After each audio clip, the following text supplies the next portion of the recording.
نیلوفەر و ئێلاها دوو قارەمانی بزوتنەوەی ژن ژیان ئازادی. بەناو دادگای نیلوفەر حامدی و ئێلاهەی محەممەدی ئەو ڕۆژنامە نووسە بوێرانەی کە راپۆرتی گیانەدەستانی ژینە ئەمینی و بە خاکسپاردنەکەیان بڵاو کردەوە و چاوپێکەوتنی ڕاشکاوانە و لە قاودەریان لەگەڵ کەسوکاری ئەنجامدا لە ڕۆژەکانی سێ هەموو چوارەمی مانگی گەلاوێژدا بەڕێوەچوو. محەممەد حسین ئارجلو لە هەژماری تایبەتی خۆی لە تۆڕی کۆمەڵایەتی تویتەر نووسی هاوسەرەکەی واتە نیلوفەر لە دانیشتنی بەناو دادگادا ڕایگەیاندووەکە وەک ڕۆژنامەنووس شانازی بە ئەزای خۆیەوە دەکات. هەروەها سەعید پارساییش باسی لە خۆڕاگری و ورەی بەرزی هاوسەرەکەی واتە ئێلاهە محەممەدی کردووە. نیلوفەر لە کاتی بەرگریکردن لە خۆیدا ئاماژێ بە ئەزمموی 15 ساڵەی خۆی وەک ڕۆژنامەنووس کردووتی لە ماوەی تەواوی ژیانی پیشەی خۆمدا جگە لەوەی کە زمان حاڵی خەڵک بم و هەنگاوێک بەرەو باشترکردنی ژیانیان بنەم هیچ کارێکی ترم نەکردووە. دۆستان و بنەماڵەی نیلوفەر حامدی و ئێلاهە محەممەدی بەر لە دانیشتنی دووهەمی دادگا بانگەوازێکیان لە فەزای مەجازیدا بە مەبەستی پشتیوانی لەم دوو هێمای ئازادی ڕادەربڕین بڵاو کردەوە. ئازادی خوازان بە هەشتەکی ئێلاهە نیلوفەر خوازیاری ئازادکردنیان بوون. ئەم هەشتەکە ژمارەیەکی زۆر لە بەکارهێنەرانی ناسرا و نەناسراوی تۆڕە کۆمەڵایەتیەکانی لەگەڵ کەوتوو دوای چەند کاتژمێرێک لە دەستپێکردنی ئەم هەڵمەتە بوو بە هەشتەکی گەرمی تویتری فارسی. کومنت و ڕادەربڕینەکان گەلێک بوون کە لێرەدا تەنیا ئاماژە بە چەند کومنتیان دەکرێت.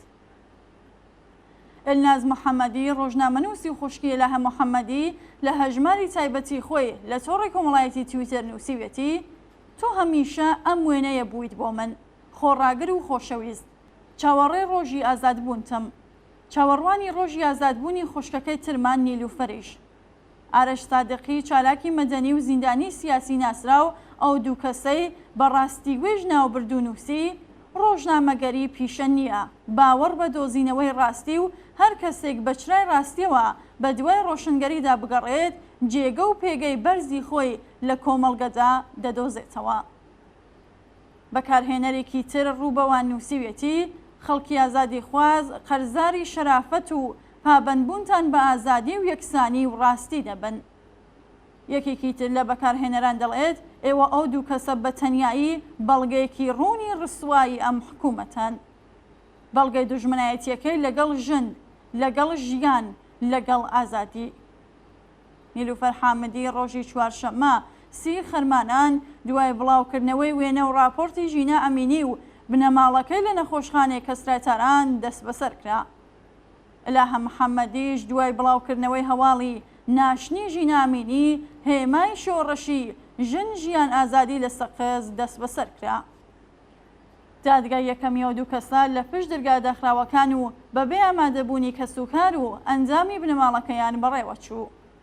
وەک پارێزەرانی ئەم دوو کەسە باسییان کردووە تەنانەت دەرفەتی بەرگریکردن بە پارێزەرەکان نەدراوە.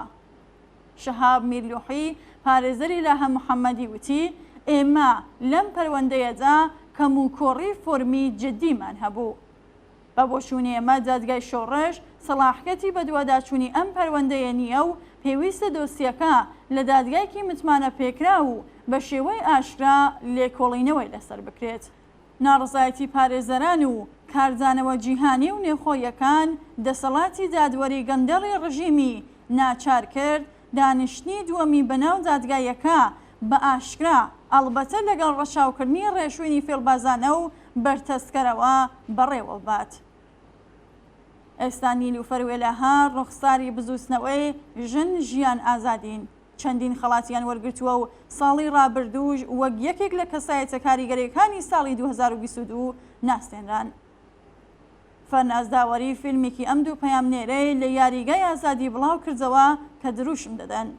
یاریگای ئازادی چاوەڕێمان بمێنەوە. نیلوفەر ساڵی 2023 لە زینداندا خەڵاتی ئازادی ڕۆژنەمەوانی نەتەوە یەکگرتووەکانی بەدەستهێنا.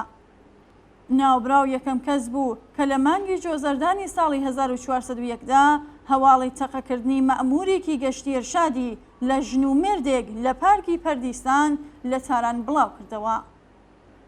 ئەو بە شوێن دۆسیەکەی کوشتنی ڕۆمینا ئەشرەفی لەلایەن باوکیەوە بوو، هەروەها یەکێکە لەو یەکەم ڕۆژنامە نووسانێ کە لە ڕێگەی وتوێژ لەگەڵ بنەماڵە و پارێزەری سپی دەڕەشنەوە بارودۆخی دۆسیەکەی ئاشکرا کرد.